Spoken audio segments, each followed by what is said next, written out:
how God was seeking a bride for his son. Each book is different from every other book. I'm trying to give you the keys for you to unlock it for yourself.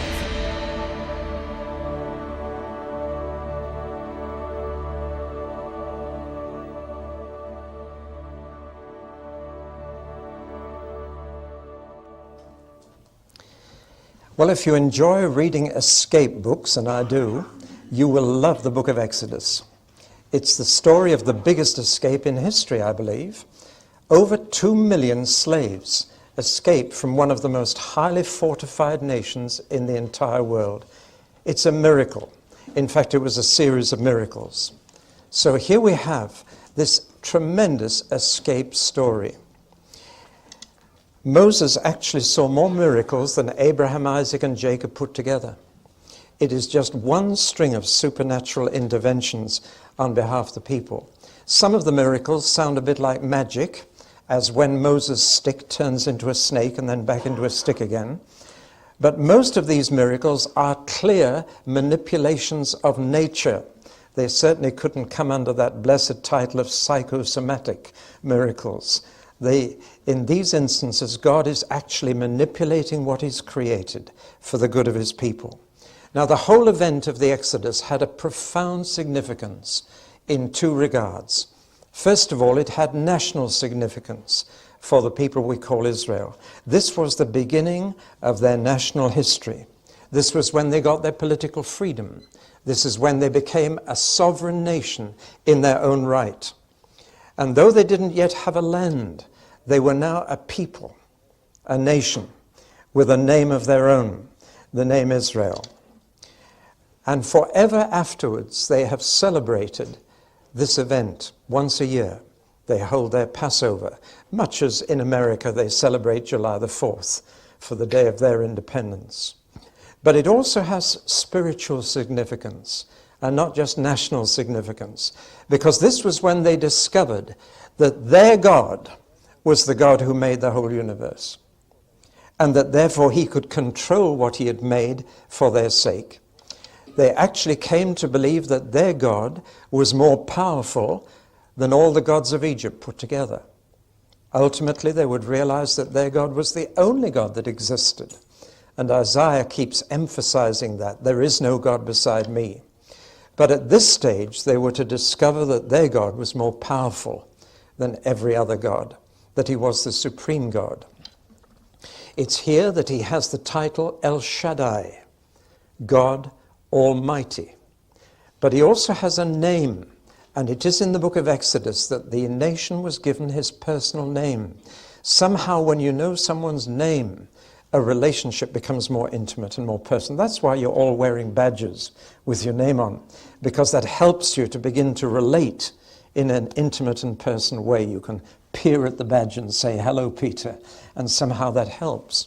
And God has a name as well as many, many titles. And His name is Yahweh. I don't even know if I'm saying it correctly, because I have yet to find a Jew who will tell me how to say it. They dare not even say the name in case they take it in vain. So I'm hoping I'm pronouncing it right. But the name Yahweh doesn't mean much to me. It doesn't set my heart on fire. It's a funny word. It's not English. And some time ago I was praying and I said, "Lord, please give me an English word that will convey the meaning of Yahweh to me, and also give me the feelings it aroused in your people." And immediately into my mind came the name Always. I thought, that's a beautiful name, because Yahweh is a participle of the verb to be, and to call God always communicates what that name really says. And that's only His first name. He has many second names. Always my provider, always my helper, always my protector, always my healer, always, always. And so that's the name I've used for God since. But the Hebrew is Yahweh.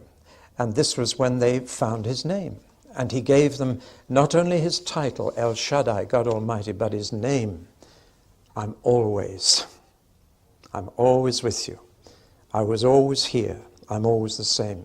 To put it another way, it's in the book of Exodus that the creator of everything became the redeemer of a few people.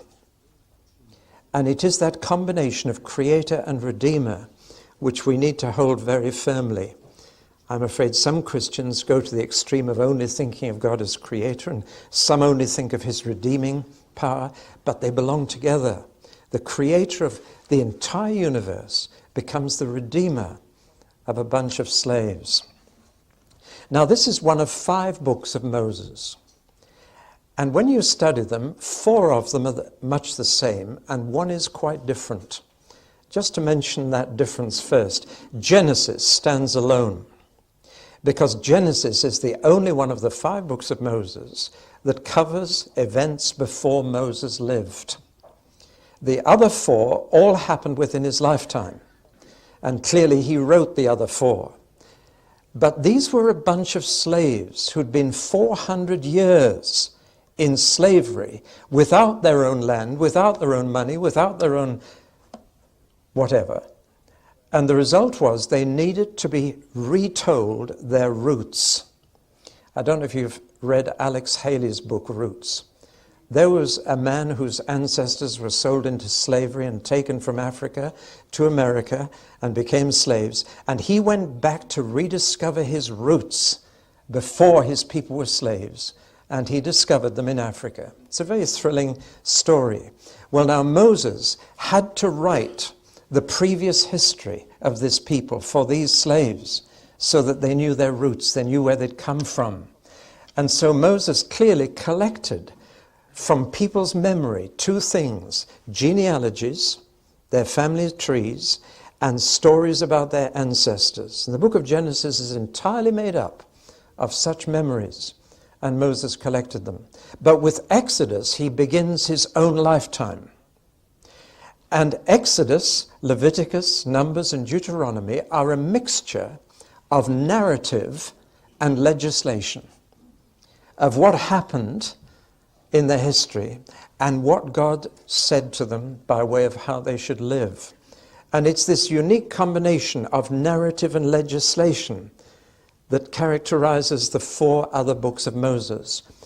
And the book of Exodus is typical. The first half of it is narrative, the second half is legislation. The first half is about what God did on their behalf by the way of miracles to get them out of slavery. But the second half is about what God said and how they were to live now that they were free. The first half, therefore, demonstrates God's grace toward them, his free favor in getting them out of their problems. And therefore the second half expects them to show their gratitude for that grace by living this way. Now, the reason I've emphasized that is this. Too many people, when they read the law of Moses, think that this law was their way to be redeemed by God. No, no. They were redeemed by God first, and then given the law to keep by way of gratitude. Now, that's a very important point. They weren't given the law first. They were set free first, and then they were given the law to live by. And that's exactly the same in the New Testament too. We are redeemed, and then we're told how to live holy lives. You don't become a Christian by living right first. You become a Christian by getting redeemed first and liberated. And then you live right, so that liberation comes before legislation.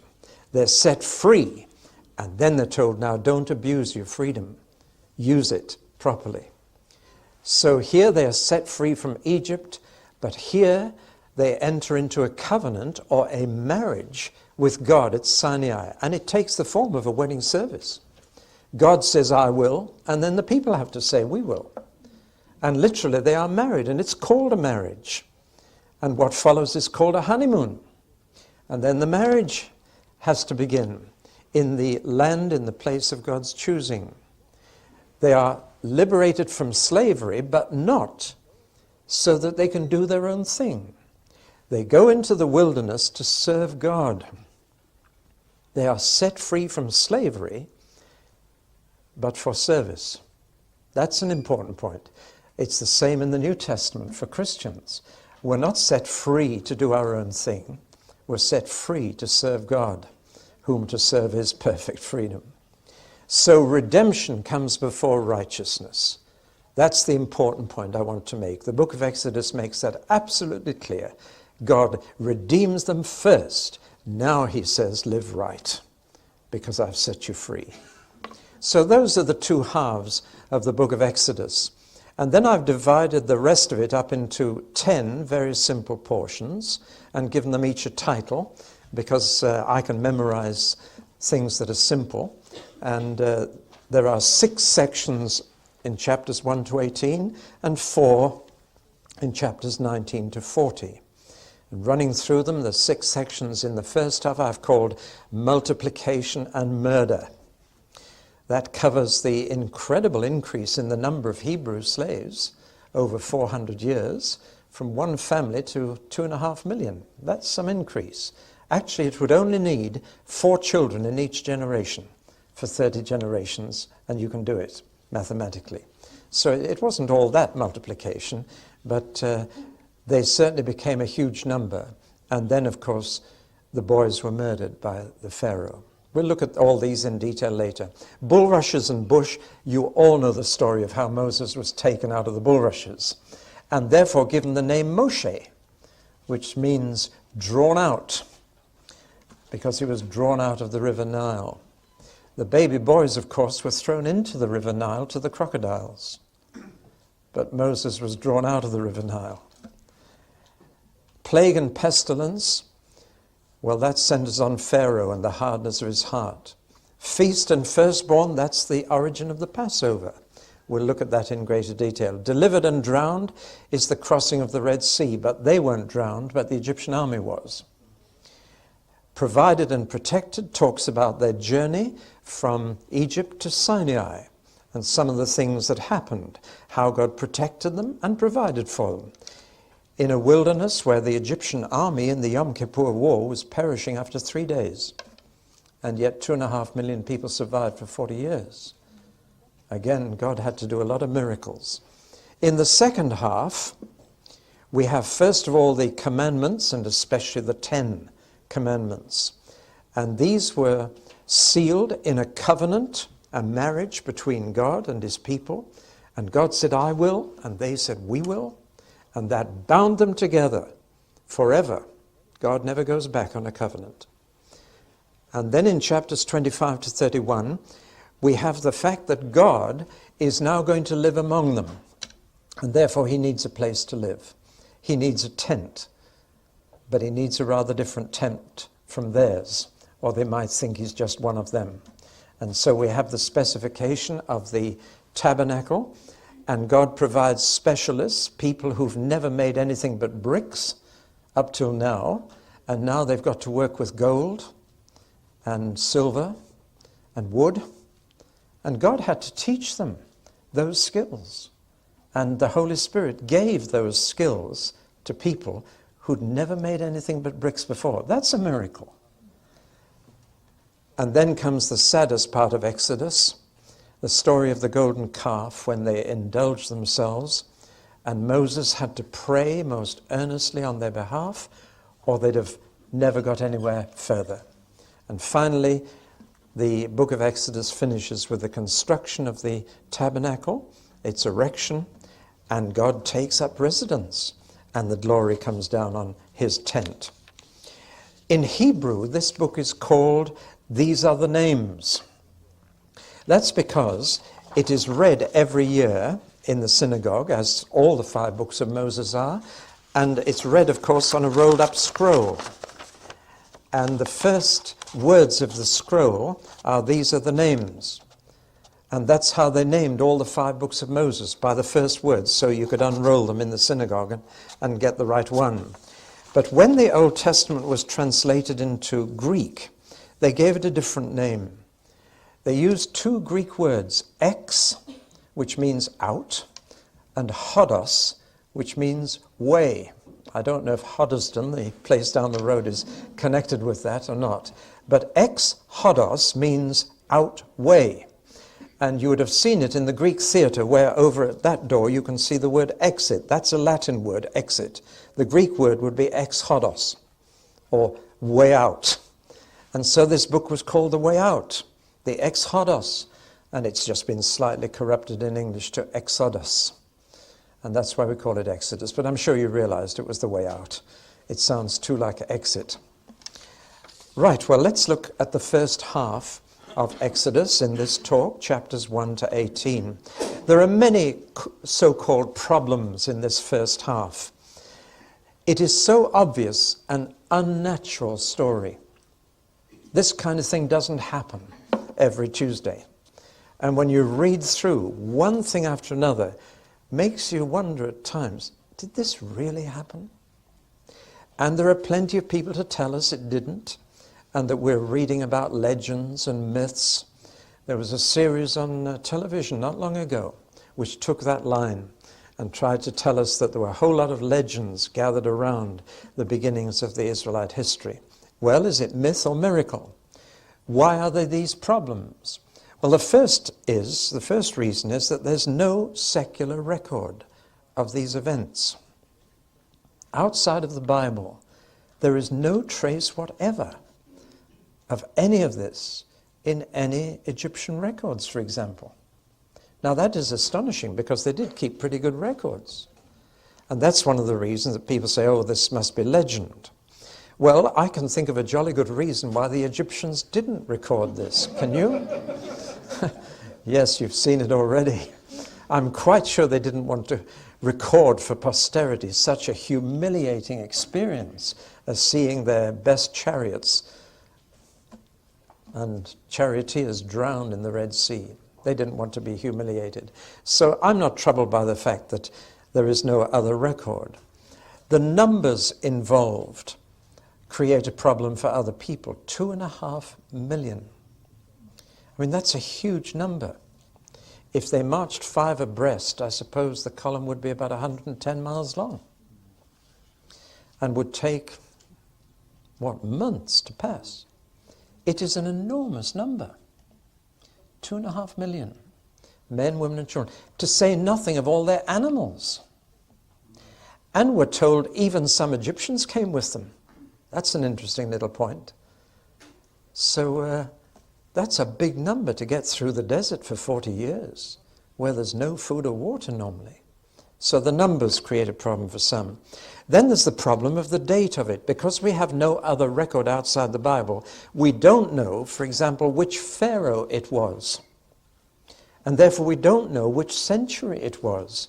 And there are 2 possibilities that these scholars look at. One is the 15th century BC, and the other is the 13th.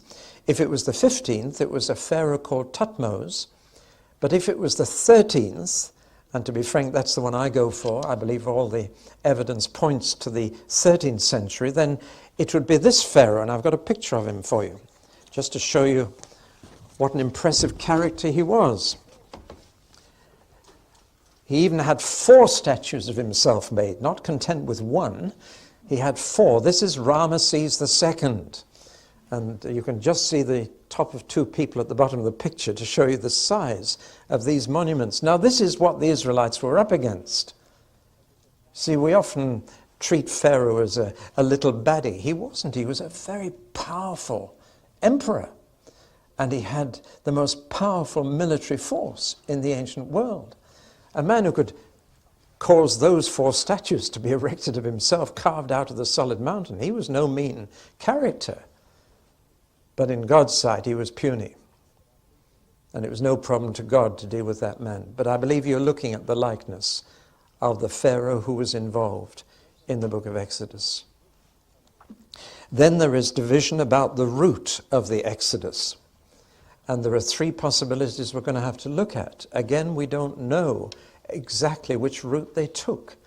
And there are 3 alternatives to consider: north, middle, and south. And we'll have to look at those. You see, all these questions have made scholars doubt whether they're reading fact or fiction, or perhaps faction, that modern mixture of fact and fiction which we're now accustomed to with TV historical plays. Well, it does boil down to faith. And my faith says the most understandable explanation for the facts is the book of Exodus. And the facts are these. First of all, the existence of a nation called Israel. Now, nobody can dispute there is a nation called Israel in the world today. Where did they come from? How did they get started? How did they ever become a nation if they were actually a bunch of slaves? We do know that from secular records, that they were a bunch of slaves. Something dramatic is needed to explain the existence of Israel. Or take another fact. It is a fact that every year, every Jewish family celebrates the Passover. Now that's a fact. Every Jewish family does that. Why do they do it? You've got to have some explanation for such a ritual that has survived for so many thousands of years. Well, the book of Exodus provides the most reasonable explanation of that. Well, I could go on. There are fact after fact in our modern world which have to be accepted as facts for which you've got to find an explanation. And to me, the book of Exodus gives the best explanation of all the facts. Well, now let's run through the sections of this book and look at some of the points of interest. I can't give you a commentary on the whole book. I just want to take out of each section something that might have troubled your mind or some question that you might ask and try and give you an answer to that. Let's take multiplication and murder. The question that I have is, why did they stay so long in Egypt? 400 years. They went down there in the time of Joseph and Jacob, if you remember, because there was a famine and Egypt had bread. And they simply went down there because there was more food. They went voluntarily. They were accepted as guests of the government. They were given a jolly good fertile piece of the Nile Delta called Goshen. And there they were during the 7 years of famine. But at the end of that time, why didn't they go back to their own land? Why did they stay? And in fact, they stayed so long that they outstayed their welcome. And that's when they were forced into forced labor. So why did they stay? Well, there's a human answer to that and a divine answer.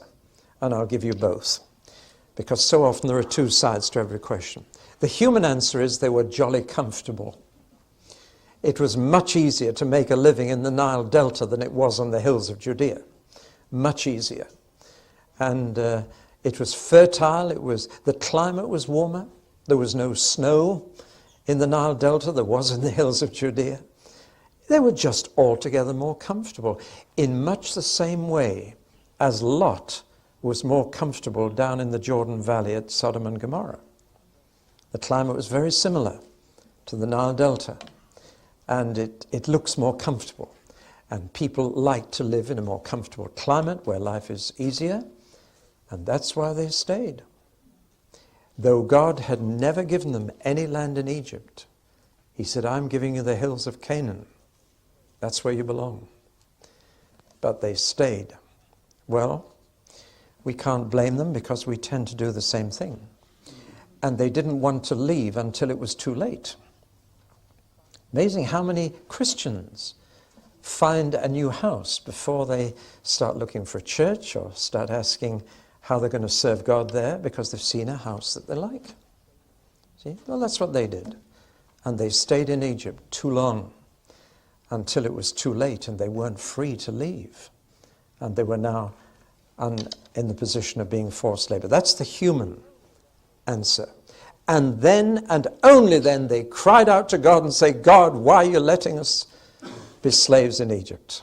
Isn't it amazing how we get ourselves into problems, then we start blaming God for not getting us out of them quickly? It's so human. But God didn't do anything about it for 400 years. And we've got to ask, why? Had they gone back as soon as the famine was over, there would have only been a few people. And there was room for those few in Canaan.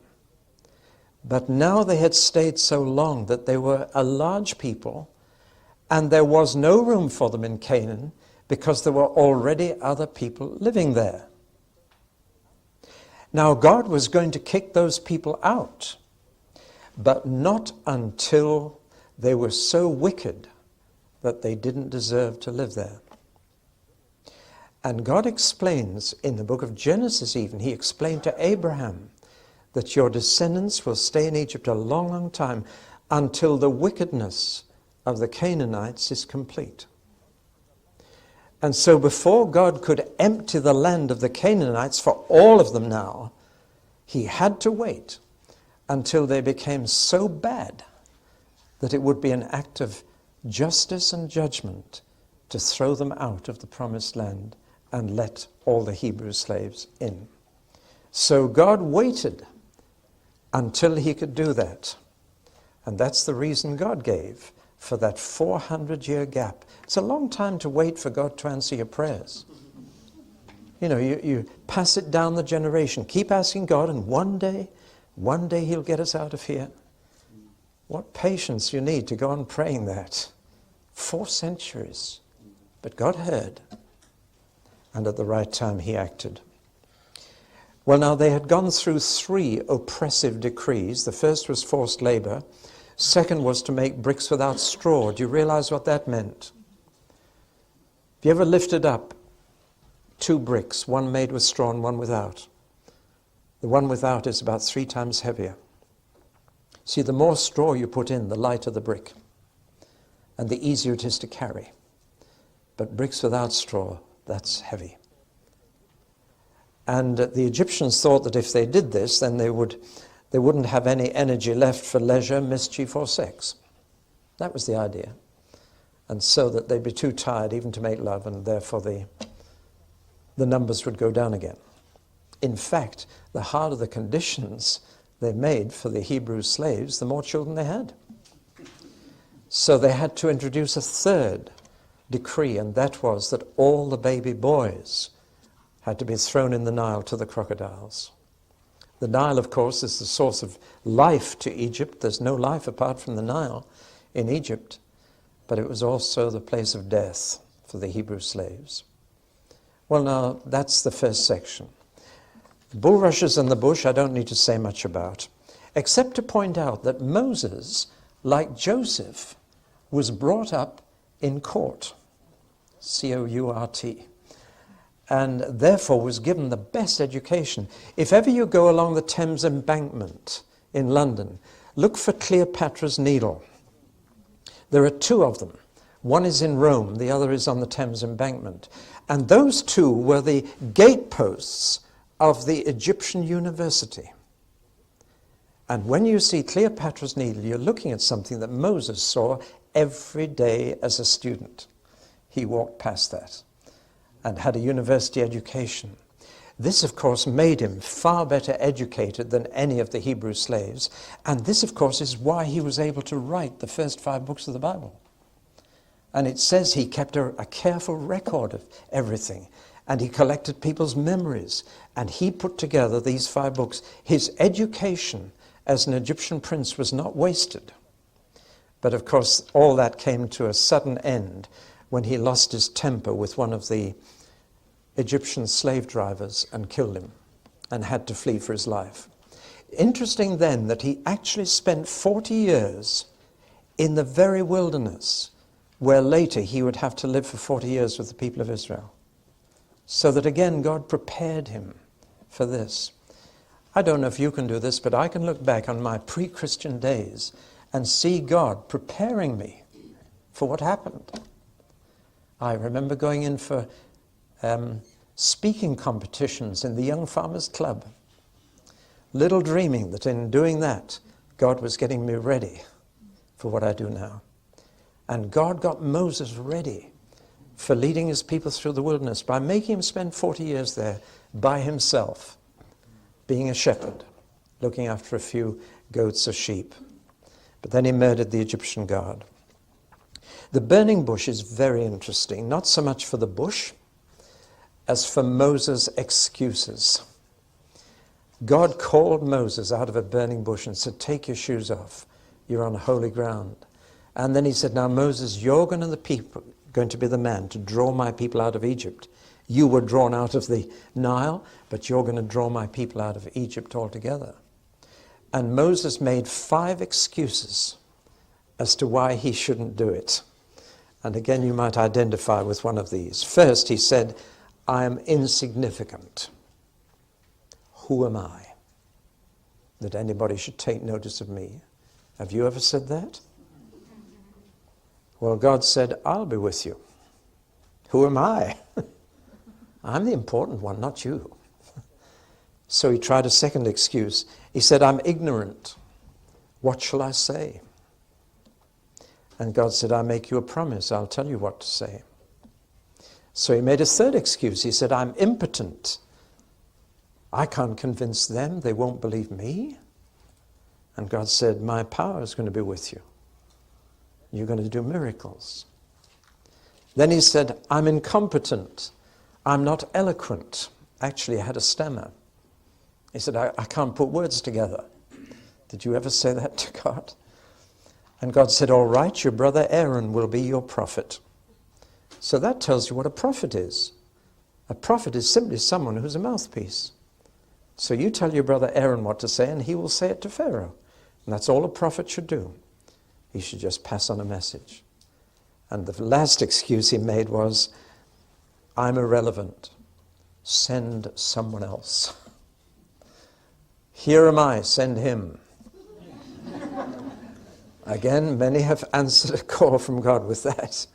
Send someone else, please, not me. And that's when God promised him a partner. Let's move on to the plague and pestilences. 10 plagues. The Nile to blood, frogs, gnats and mosquitoes, flies, cattle disease, boils, hail, locusts, darkness, and the death of the firstborn. Now, what you notice about those 10 plagues, the first thing I notice is that God is in total control of the insect world. Have you ever thought about that? See, in the book of Jonah, I remember telling you that the biggest miracle there is not the whale, but the worm. I mean, God tells a worm what to do. A whale's easy. Training worms is a little harder, but God can do it. And God can tell mosquitoes and locusts what to do and where to go. He can tell frogs what to do. Tremendous sense of God's control of what is created in these plagues. But there's something else about these. First of all, do you notice their increasing intensity? There's a build-up from discomfort to disease, to danger, to death. The plagues gradually got worse as Pharaoh and the people refused to respond to these warnings. But I think what many Christian readers miss is that this was a religious contest. This was a contest between gods. Because every one of those plagues was an attack on a particular god worshipped by the Egyptians. And that gives the plagues a real meaning. Let me just run through some of the Egyptian gods. There was Khnum, the guardian of the Nile. Hapi, the spirit of the Nile. Osiris. And it was believed that the bloodstream of Osiris was the Nile. Then there was Hecate, a frog-like god, a god of resurrection. There was Hathor, a mother goddess, was a cow. And then there were a number of sacred bulls. The god Apis was a bull. And the god Menevis was a bull, the sacred bull of Heliopolis. Then there was a god of medicine. Then there was a sky goddess, a goddess of life. Another one, Seth, was a protector of crops. And then there were 4 sun gods. And on top of all that, Pharaoh was supposed to be divine as well. So that can you see that these plagues were specifically directed against Egyptian gods? And the message was very simple. This God of the Hebrew slaves is far more powerful than all your gods. And still they didn't listen. Now there's a bit of a problem about Pharaoh's heart here that I need to mention. It says God hardened Pharaoh's heart. And some, I'm afraid, have made too much of this and erected a doctrine of predestination on it, especially in the light of Romans 9, where Paul talks about God hardening Pharaoh's heart. And you can go overboard on predestination, saying it's up to God to choose whether he softens someone's hearts or hardens them. It's his choice. We don't know why he makes his choice, but he makes the choice, and he chose Pharaoh, and he said, right, I'm going to harden his heart, as if it was a bingo game. And I say that reverently, but that's the kind of God that sometimes is preached, a God who just picks names out of a hat and decides to save some and send others to hell, and harden some and soften some. That's not what the Bible teaches. If you study this carefully, you'll find this. 10 times Pharaoh's heart was hardened. But the first 7, Pharaoh hardened his own heart. And after he hardened it 7 times, God says, right, if that's the course you're choosing, I'll help you to go further down that road. And 3 times, God hardened it for him. Now that puts a whole different light on it to me. God only hardened Pharaoh's heart after Pharaoh had deliberately and repeatedly hardened his own heart. And indeed, that's what God does by way of punishment for people. He says, if you go down this road, all right, I'll help you down this road. If that's what you really want, then I'll give you a push. And the last book in the Bible says, let him that is filthy be filthy still. In other words, if that's the route you've chosen, God will help you down that route. But there's no arbitrary choice here. Pharaoh hardens his heart first, and then God hardens it for him. I've just said that because so often the hardening of Pharaoh's heart has been misused to preach a kind of arbitrary predestination which the Bible doesn't teach. God responds to our choices. And if we persistently choose the wrong way, God will help us along that route to demonstrate his judgment if we refuse to be a demonstration of his mercy. Then we come to the Passover, the feast and the firstborn. This has a direct connection with the 10th plague. The 10th plague was that every firstborn boy in every Egyptian family must die. But that would also happen to the Jews unless they did something about it. What they had to do was to paint some blood on their doorpost. Now, blood is scarlet, maroon, which is the hardest color to see in the dark. Don't know if you knew that, but blood is the hardest thing to see in the dark. You try it sometime. But an angel would see it. And the angel of death would come to Egypt that night, and when he saw the blood on the doorpost, in the dark, no street lamps, just dark, he would pass over that house. Now, the first thing I want to say is they had to get that blood. Before they could put it on the doorpost, they had to have some, which meant that an innocent life had to be killed to get that blood. And then it had to be applied. If they didn't put it on the doorpost, it wouldn't work. So they had to obtain the blood and then apply it. And they obtained it from what we call a lamb, but that to me is a misleading, a little cuddly white thing we think of. It's a ram. It's a 1-year-old with horns. It's a strong animal. And when we call Jesus the Lamb of God, it produces the wrong reaction. He is the Ram of God, as well as the Lion of Judah. And they had to take a ram, a fully grown ram. A 1-year-old ram is equivalent to a 30-year-old man. And that's what they took. And they killed it to get the blood and put it on the doorpost. Then they put the blood outside. They took the body inside, and they ate it after roasting it. And they ate it standing up with clothes on, ready to leave at a moment's notice. They were going to walk for the next 40 years. And they had to take emergency rations with them of unleavened bread. It's all there. And they keep that feast every year ever since. And the youngest member of the family has to say, what does all this mean? And the oldest member of the family then says, this is what God did on the night when every firstborn boy died. And we were saved because of the blood of the Ram.